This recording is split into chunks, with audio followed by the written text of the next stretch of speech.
बिस्मिल्लाहिर्रहमानिर्रहीम। अस्सलाम वालेकुम। आप देख रहे हैं स्मॉल एचटी न्यूज और मैं हूं ईशा रानी। आपको एक अहम खबर से आगाह करते चलें, एविस्टिन इंजेक्शन लगाने से परहेज करें।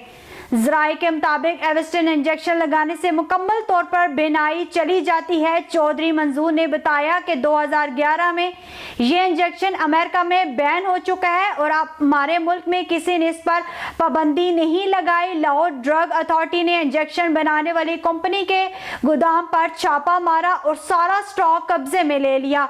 गोदाम सील कर दिया गया। ड्रग अथॉरिटी ने मरीजों और अस्पतालों को फ्राहम किए जाने वाले रिकॉर्ड भी कब्जे में ले लिए। निगरान वजीर जमाल नासिर ने कहा कि इंजेक्शन टेस्ट के लिए लेबोरेटरी भिजवाए जा रहे हैं। कंपनी के मालिक की गिरफ्तारी के लिए छापे मारे जा रहे हैं। आपको एक बार फिर बताते चले, एविस्टिन इंजेक्शन लगाने से परहेज करें।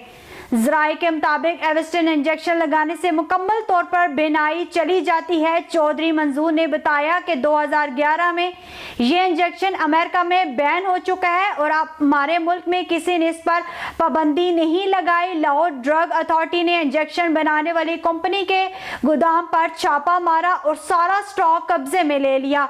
गोदाम सील कर दिया गया। ड्रग अथॉरिटी ने मरीजों और अस्पतालों को फ्राहम किए जाने वाले रिकॉर्ड भी कब्जे में ले लिए। निगरान वजीर जमाल नासिर ने कहा कि इंजेक्शन टेस्ट के लिए लेबोरेटरी भिजवाए जा रहे हैं। कंपनी के मालिक की गिरफ्तारी के लिए छापे मारे जा रहे हैं।